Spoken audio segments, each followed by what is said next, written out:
merci de nous retrouver pour notre rendez-vous hebdomadaire autour de Saint Paul. Pendant toute cette année, nous n'avons pas cessé de parler de Saint Paul, comme si Saint et Paul devaient aller de soi. Mais quels sont les éléments qui nous permettent de dire que Paul était un saint, à part la force de l'habitude ? Pour répondre à cette question un peu provocatrice, j'ai le plaisir de recevoir quelqu'un que vous connaissez bien si vous êtes un fidèle des offices de Catéo, le père Pierre-Marie Delfieux. Bonjour. Bonjour. Vous êtes le prieur général des fraternités monastiques de Jérusalem et le fondateur de ces fraternités monastiques. Alors, vous avez, quand on en a parlé là de cette émission, de vous faire venir, vous m'avez dit j'aimerais parler de la sainteté de Saint Paul, et vous voulez commencer en disant que Paul c'était un juste. C'est une des causes de la sainteté. Vous instruisez le procès de la sainteté. Oui, en effet. Je me suis toujours posé la question en me disant pourquoi Paul est-il un des plus grands saints de la chrétienté, car en effet, il y a deux fêtes de Saint Paul. Sa fête le 29 juin, la conversion de Saint Paul, et puis la dédicace de la basilique qui lui est consacrée. Et en réfléchissant, il m'a semblé qu'il y avait au moins 10 causes de canonisation. Et la première, c'est qu'il est un juste. Mais un juste, si vous voulez, c'est quelque chose qui est très en honneur dans le judaïsme, le fameux tzaddik. Jésus est le juste, nous dit saint Pierre. Par définition, Joseph, on dit qu'il était juste. C'est donc vraiment une grande figure de la sainteté. Et d'une certaine manière, Paul, par excellence, est juste. C'est-à-dire, il est zélé, il est fidèle. C'est vraiment un parfait observateur de la loi. L'expression est d'ailleurs de lui. On peut dire que c'est un pharisien intègre. Mais c'est un pharisien, c'est très beau, sans pharisaïsme. Et il y a là quelque chose d'assez étonnant, en effet.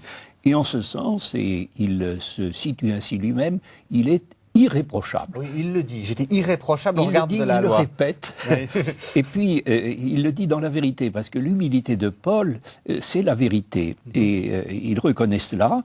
Et d'une certaine manière, il est docteur de la loi, si vous voulez, un petit peu comme Nicodème. Il est pharisien comme honnête et droit comme Gamaliel. Et voilà deux belles références en même temps qui le type et le caractéristique. Et on peut dire que, moralement, Paul est un des plus purs qu'on puisse trouver.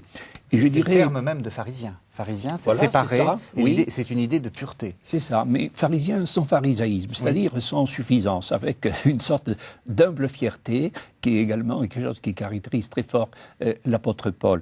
Et de ce point de vue, on peut dire qu'il va rester cela en passant, et quel passage, eh bien, du judaïsme au christianisme successivement, et puis de la voie persécutée, la voie qu'il persécutait, c'était la voie qu'il jugeait sectaire, le christianisme naissant, à la voie qu'il va suivre avec grande fidélité, le christianisme qu'il va épouser. Donc, ça nous fait une deuxième cause.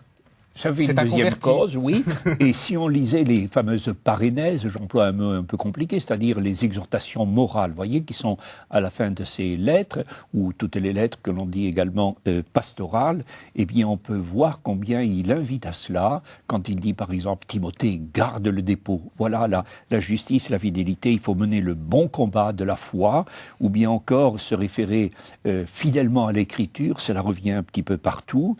Et d'une certaine manière, eh bien, il nous pousse à vivre dans l'excellence de cette suite du Christ. Et de ce point de vue, je crois vraiment que c'est un tzaddik, c'est un juste. Alors c'est un converti aussi. Oui, c'est un converti. Alors ce qui est intéressant, c'est que les grands convertis sont tous des grands saints. Si vous voulez, Marie-Madeleine, bien sûr, Augustin, François d'Assise, Ignace de Loyola, Thérèse d'Avila elle-même, qui s'est convertie sur le tard, y compris dans le Carmel, et Charles de Foucault. Alors, les convertis touchent toujours. Et Paul, par excellence, c'est le converti. Il est entièrement retourné par le Christ sur le chemin de Damas, et voilà qu'il est dérouté, voilà qu'il est réorienté, et puis qu'il va être en quelque sorte jeté à terre aveuglé, et puis finalement, eh bien, il va être remis en route, réorienté, relevé et tout illuminé. Et il y a là un phénomène tout à fait unique dans l'histoire de la chrétienté, la conversion de Paul, si vous voulez, tous les peintres d'ailleurs ne s'y sont pas trompés, c'est absolument sans comparaison et sans parallèle. Et il dira aussitôt, je lis une référence, sans consulter la chair et le sang, il ne retourne même pas à Jérusalem et il file au désert. Et il va passer 2 ans au désert d'Arabie. Ce qui veut dire que ce converti, qui va rester pleinement fidèle à l'appel initial, va, je dirais, tout au long de sa vie, en quelque sorte, reconvertir le premier pas, le premier moment. Et il sera fidèle à tous les ordres suivants. et je dirais, il ira partout où l'Église le conduira. C'est un converti dans tous les domaines de son être. Donc un juste et un converti. Merci Père Delfieux.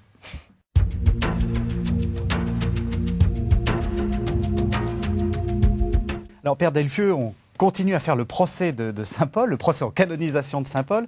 Et une des raisons, la troisième que vous proposez, c'est un prophète. Donc un grand saint, c'est aussi un prophète. Effectivement, les prophètes sont tous canonisés quand sont des vrais prophètes. Et les figures, par exemple, d'Élie, de Jean-Baptiste et de Jérémie montrent combien la prophétie est vraiment une cause de sanctification, de canonisation. Eh bien, Paul, étonnamment, ne porte pas le nom de prophète. Et en ce sens, il n'y en a plus après Jean-Baptiste.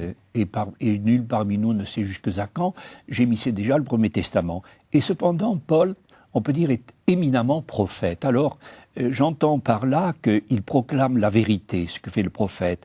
Il révèle les mystères, et c'est le propre également du prophète. Et il donne sens à tout ce qu'annoncent les Écritures. Il y a un texte dans les Actes où on dit « Ils observaient fidèlement dans l'Écriture pour voir si tout était exact par rapport à ce qu'ils annoncent ».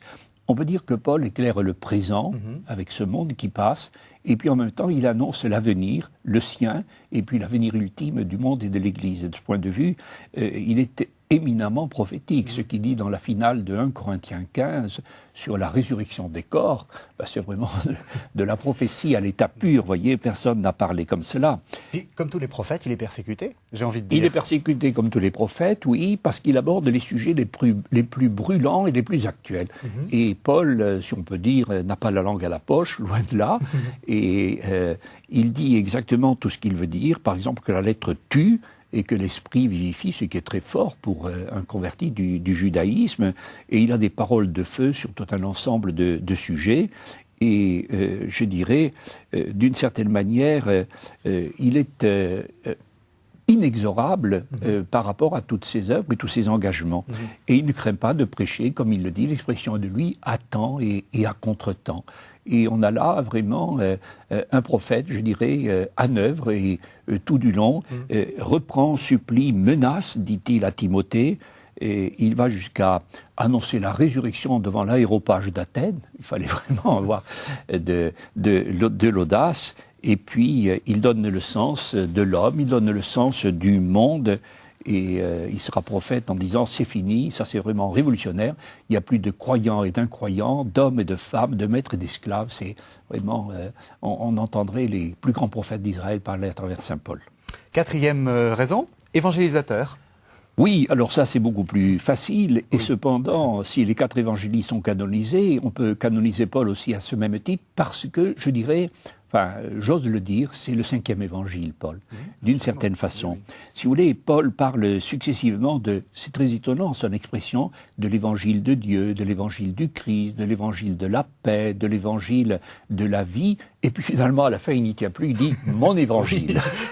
C'est son évangile, et de fait, Paul est vraiment un évangélisateur, et ses lettres apostoliques sont, en effet, je dirais, dans la droite ligne des évangiles. Et de ce point de vue, c'est bien le 5e évangile, en effet. Et il va même jusqu'à citer, c'est intéressant, une phrase qui n'est pas dans les synoptiques, c'est-à-dire ni dans Saint Jean, et qui est une phrase de Jésus. Quand Jésus dit, acte au chapitre 22, que le Seigneur a dit « il y a plus de bonheur à donner qu'à recevoir ». C'est une très belle phrase. Et c'est une phrase de Jésus, et nous la devons à Saint Paul. Donc, vous voyez, il est en quelque sorte à prolonger l'Évangile. Il y a ce fameux cri, qui est un cri de son cœur, « Malheur à moi si je n'évangélise pas ».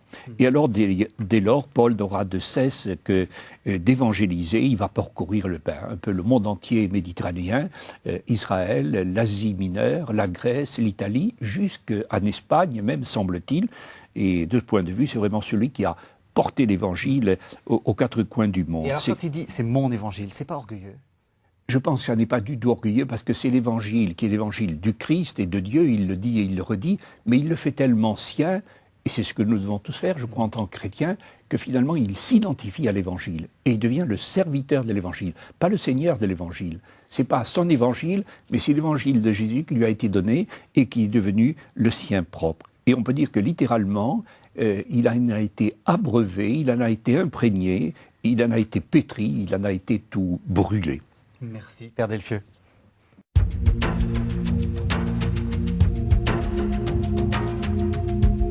Alors, Père Delfieux, on continue avec notre procès en canonisation, si on peut dire, de Paul. Oui. Et vous nous proposez une 5e raison. Paul, c'est un docteur, une sorte de docteur de l'Église. Oui, et l'Église a canonisé souvent les docteurs. On connaît Saint Bernard, Saint Anselme, Saint Thomas, Saint Albert le Grand, etc.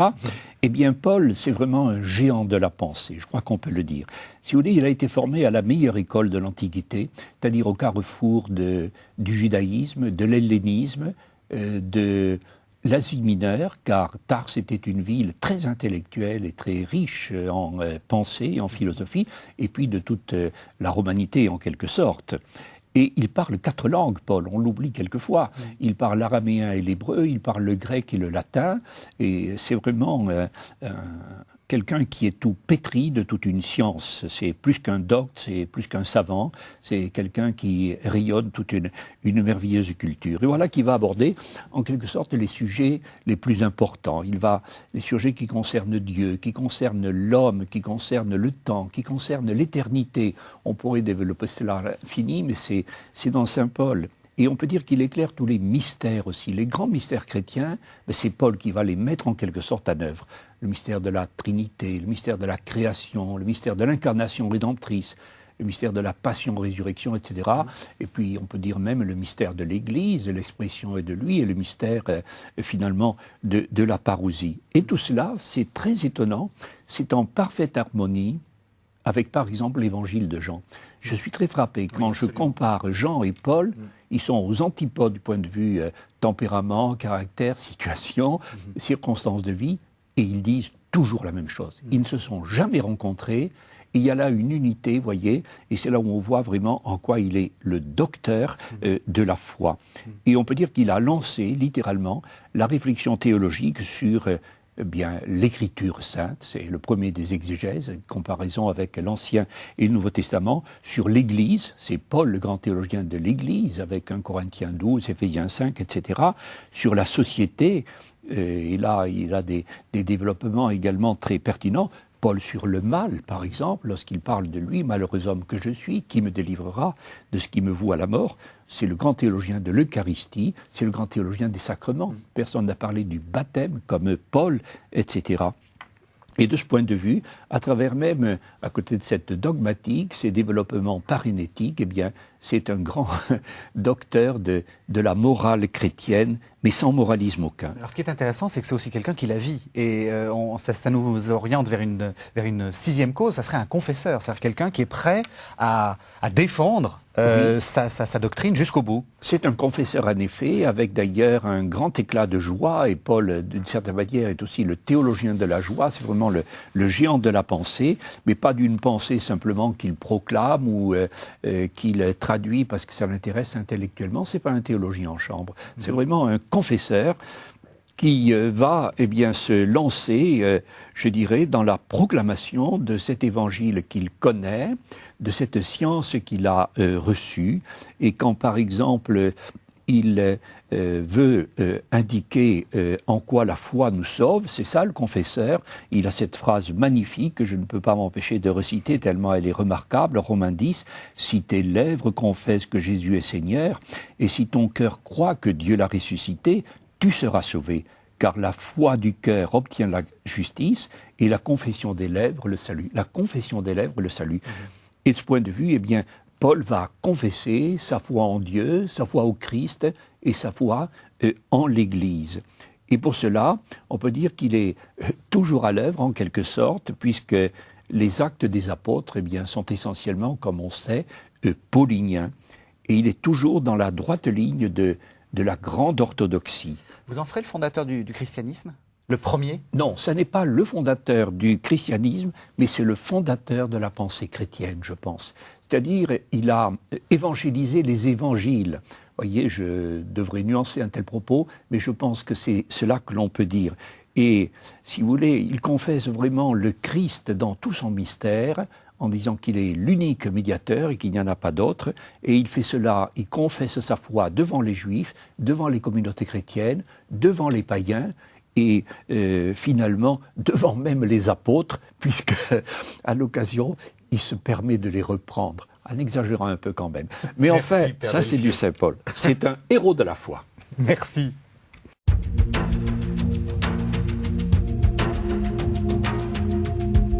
Père Delphieux, on continue à énumérer les raisons qui nous poussent à dire que Paul est un saint. Alors, je vous en propose une, la 7e, mystique. Oui, c'est un grand mystique, Paul. Au même titre que Thérèse d'Avila, Jean de la Croix, Siméon le nouveau théologien et même Saint Jean. Et je crois qu'il est parmi les plus grands contemplatifs. Et ce qui est très étonnant, c'est que ce grand contemplatif est un grand actif et que ce grand actif est un grand contemplatif. Saint Bernard aussi était un grand contemplatif et en même temps c'était un grand actif. C'est pas du tout une contradiction. Non, au contraire. Oui. Je pense que Jésus aussi était un grand actif et quel contemplatif. Marie également, mais ça c'est un autre sujet. Eh bien, c'est quelqu'un à qui le Christ est apparu. Et alors il a été vraiment marqué, saisi par cela. Et à plusieurs reprises, on croit toujours qu'il y a eu une apparition de Jésus sur le chemin de Damas. Mais quand on lit notamment les derniers chapitres des Actes, on voit que Jésus lui est apparu à plusieurs reprises et qui part de ses extases. Je connais un homme, était-ce avec son corps, sans son corps, je ne sais, qui fut ravi jusqu'au 3e ciel. Et un verset après, il dit que c'était le paradis. Et il entendit des paroles ineffables qui n'est pas permis à l'homme de prononcer. Je ne connais pas un contemplatif, voyez, même parmi les plus grands mystiques, qui ont pu dire des phrases semblables. Et ce qui est intéressant, c'est qu'il dit ineffable, parce que toute la mystique de l'époque, elle parle, elle est très même un peu trop bavarde. Tout à fait. Et la mystique chrétienne, elle parle pas. Oui, et Paul, si vous voulez, il avoue cela parce que c'est plus fort que lui, il ne peut pas le taire, et c'est là toujours l'humilité qui est dans sa vérité, mais il n'en dit pas plus. Il dit, je l'ai entendu, croyez-moi si vous le voulez, mais je peux vous dire que ça ne peut pas se re-raconter. Je crois que c'est le propre de la vraie mystique. Mais je peux dire que toute sa vie en est en quelque sorte imprégnée. Mourir me serait un gain. Pour moi, vivre, c'est le Christ. Et pour moi, une des phrases les plus merveilleuses de toute la mystique, c'est quand il arrive à dire ma vie présente dans la chair, je la vis dans la foi au Fils de Dieu. Il m'a aimé et s'est livré pour moi. Et il en arrive à dire cette phrase qui est au sommet de la mystique, ce n'est plus moi qui vis, c'est le Christ qui vit en moi. Alors vous voyez, quand quelqu'un peut dire avec cette vérité que le Christ vit en lui, eh bien, c'est que vraiment, eh bien, c'est un mystique qui est poussé au sommet de la Il contemplation. a réussi à se diviniser lui-même. À Il devenir s'est laissé- Dieu. Oui. L'homme est devenu Il s'est devenu homme. laissé déifier, Oui, effectivement.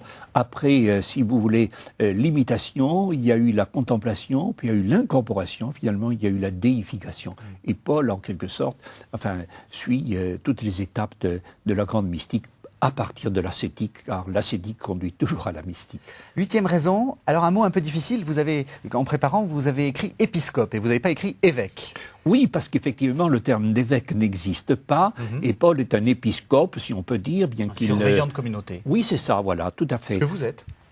Oui, on est tous un peu épiscopes, même on est épiscope quand on est père de famille, quand on est chef de chaîne à la KTO, etc. Il faut qu'on surveille toujours quelque chose. Eh bien, c'est un vrai épiscope, si vous voulez. Et d'une certaine manière, Paul, de ce point de vue, est le premier évêque, si on peut dire, parce qu'il se dit apôtre. Jésus ne l'a jamais nommé apôtre, mais il dit quand même apôtre du Christ par la volonté de Dieu. Mais par contre, sans employer à son égard ce terme-là, on peut dire qu'il est le modèle parfait des épiscopes, c'est-à-dire qu'il est le serviteur de l'Église, mais sans Église attitrée. Et ce qui est très étonnant, c'est que Paul ne s'est jamais arrêté dans une église, il n'est pas titulaire comme un évêque laid d'un diocèse, nous dirions aujourd'hui, mais il dira qu'il a le souci de toutes les églises. Et voilà également quelque chose de très original en Saint Paul. Il est, si vous voulez, le gardien, mais pas d'une seule église, mais de plusieurs églises. Par contre, en tant que surveillant épiscope, tout en les laissant successivement au fil de ses voyages, il va les rejoindre, et on peut dire que les lettres pastorales de Paul, les mandats épiscopaux de Paul, ce sont justement ces fameuses lettres apostoliques qui sont tout à fait extraordinaires. Et on peut dire que, de ce point de vue, Paul est une merveille, si vous voulez, d'épiscopat et de confesseur de la foi, en ce sens qu'il jette ses lettres, ça m'émerveille toujours, comme des papyrus au vent, on ne sait pas où ça va atterrir, comme des bouteilles à la mer, et voilà que ça sera reçu, Tychique les porte, on les lit, on les conserve, on ne sait pas pourquoi, elles vont traverser les siècles et elles sont proclamées aujourd'hui partout dans toute la chrétienté. Ça, c'est un évêque, voyez. Merci Père Delphieux.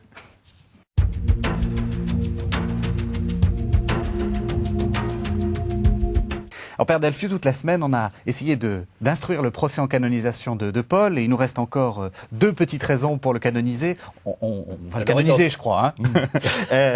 Et une jolie raison, je trouve. La 9e, c'est que vous pensez que c'est un homme de tendresse. Oui, et là je m'insurge un petit peu contre certaines idées qui sont attachées à la figure et à la vie de Paul et qui sont à mon avis tout à fait fausses. Vous savez, on ne peut pas être saint sans amour et le propre de Dieu c'est la tendresse. Eh bien Paul est plein d'amour et il est plein de tendresse. Tenez, je commence par une citation car elle est très belle, c'est dans la lettre aux Thessaloniciens. Il leur dit ceci. D'abord, il commence à dire « J'aurais pu faire sentir mon poids d'apôtre ». Et tout de suite après, au contraire, nous nous sommes faits tout petits au milieu de vous, comme une mère nourrit ses enfants et prend soin d'eux. Telle était notre tendresse pour vous, que nous aurions voulu vous livrer avec l'évangile de Dieu, nous aurions voulu vous livrer notre propre vie, tant vous nous étiez devenus chers. Vous savez, il n'y a pas beaucoup d'hommes qui ont parlé comme cela à ceux dont ils ont la charge et dont ils essaient de s'occuper avec cette force et cette exigence un peu au jour le jour. Eh bien, cette tendresse est d'autant plus surprenante que Paul est très exigeant.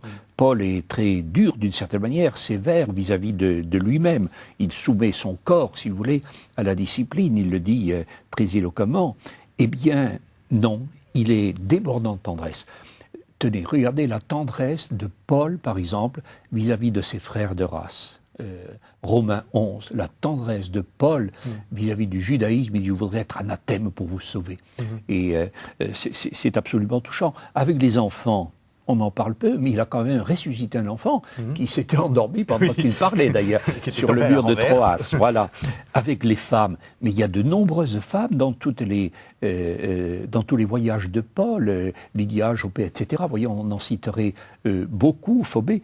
Et avec les païens, la tendresse de Paul, l'apôtre des nations, à l'égard de ceux qui n'ont pas la foi. Et je dirais, toutes ces finales de lettres où il finit en disant « Je vous salue d'un saint baiser ». C'est admirable. Il n'y a pas beaucoup d'encycliques qui finissent comme ça. Et Paul, cependant, l'a dit. Et vous voyez, je crois qu'il faudrait vraiment retrouver cette vérité et rendre à Paul cette justice. Et pour dire encore une citation, le début de sa lettre aux Philippiens, que tout le monde connaît, qui est admirable. « Je fais mémoire de vous en tout temps dans mes prières » et un peu plus loin. « Oui, Dieu m'est témoin que je vous aime tendrement dans le cœur du Christ Jésus. » Et de ce point de vue, on peut dire que la tendresse de Paul est un sujet éminemment fondamental. Et j'ai toujours eu un petit regret en faisant ma théologie. J'aurais voulu faire une thèse sur la tendresse de Paul. Bon, ça ne s'est pas fait, c'est très bien, mais je souhaite que d'autres le fassent. Et là, il y aurait un très très beau sujet, la tendresse de Paul. D'autant que c'est une tendresse qui est véridique, puisqu'elle va jusqu'à la mort. Enfin, c'est aussi, et c'est notre dernière raison, c'est aussi un martyr. Alors on va couronner les causes de canonisation avec le martyr, effectivement, qui est le sommet de la sainteté, et le plus grand des enfants des hommes, c'est des femmes même, c'est Jean-Baptiste, et Jésus est le premier de tous les martyrs, et bien Paul sera martyr. Mais alors, ce qui est très étonnant, c'est que c'est un martyr à petit feu. On connaît, si on relisait, là, si vous voulez, 2 Corinthiens 11, nous n'avons pas le temps, mais il y a toute cette série de tous les exploits qu'il a fait, enfin, pas des exploits, de toutes les épreuves qu'il a subies. Enfin, Paul a été flagellé à plusieurs reprises, Paul a été lapidé, on l'a laissé pour mort, il se relevait du tas de pierres où il venait de crouler, il a été naufragé, il a été emprisonné, etc. Et il y en a des colonnes entières dans ses lettres. Et il dit « Je suis crucifié avec le Christ ». Vous voyez, c'est un martyr au jour le jour, à petit feu. « J'achève dans ma chair », c'est admirable, cette phrase aux Colossiens, « ce qui manque à la passion du Christ pour son corps qui est l'Église ». Vous voyez, c'est vraiment le martyr au jour le jour, un apôtre véritablement brûlé d'amour de Dieu. Et au terme, il va verser son sang sur le sol de la Rome païenne. Et c'est là, dans cette Babylone, comme dit l'Apocalypse, car l'Église appelle Rome Babylone, eh bien qu'il va, avec Pierre d'ailleurs, verser son sang, et on peut le dire dans l'allégresse, on peut le supposer, à la pensée de tout perdre pour le Christ. Et alors là, il peut cueillir la couronne, comme il dira, la couronne du martyr. Voilà, à coup sûr. Voyez, cher Régis, je crois que c'est un des plus grands saints. Merci, et puis, vraiment, beaucoup. Le premier, après l'unique. Et l'unique, c'est Jésus, mais après Jésus, moi je mets Paul. Merci beaucoup. Les téléspectateurs retrouveront un peu tout ce que vous avez dit dans le magazine Source Vive des Fraternités Monastiques de Jérusalem. Merci beaucoup, Père Delfieux. Merci.